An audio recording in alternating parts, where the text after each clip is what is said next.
یہ بیان فرمائیے گا کہ عدت کے دوران کوئی دوسری خاتون نکاح کر لے کسی دوسرے مرد سے، بھی اس کی عدت پوری نہیں ہوئی ہے.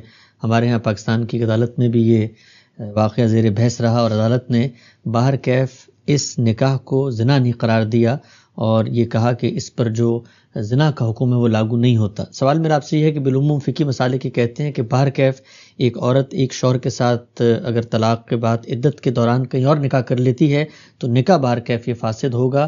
اب اگر مقدمہ آ گیا ہے تو اس کو تجدید نکاح کرنا ہے، دوبارہ نکاح کرنا ہے.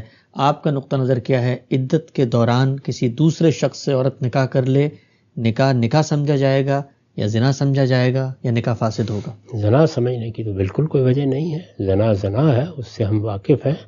نکاح ہوا ہے اور نکاح کے نتیجے میں اولاد پیدا ہوئی ہے، بالکل جائز سمجھی جائے گی اور بالکل اس پر کسی حال میں بھی زنا کا اطلاق نہیں کیا جائے گا.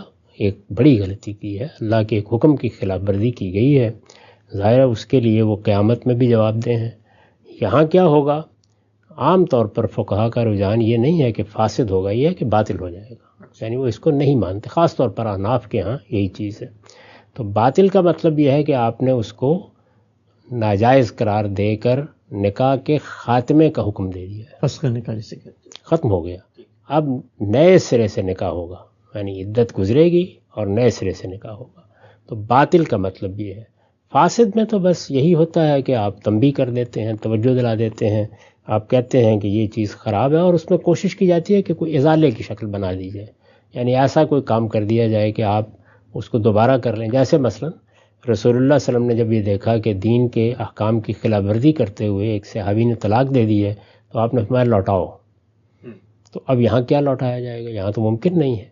تو عام طور پر اس کو باطل قرار دے دیا جاتا ہے. میرا نقطہ نظر یہ ہے کہ اس میں جب معاملہ اگر تو معاملہ لوگوں کے درمیان رہا ہے تو انہیں توبہ استغفار بھی کرنی چاہیے اور اس طرح کی غلط حرکتوں سے اجتناب بھی کرنا چاہیے اور اللہ تعالیٰ کی طرف رجوع کر کے معافی بھی مانگنی چاہیے اور دوبارہ جو بھی ایجاب و قبول وہ کرنا چاہیں کر لیں مناسب وقت پر.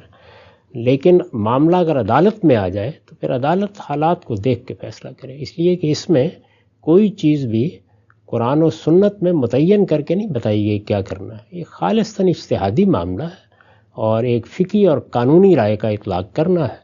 تو لوگوں کے حالات، معاملے کی نوعیت دیکھ کر عدالت مختلف فیصلے کر سکتی ہے، اس میں کوئی معنی نہیں.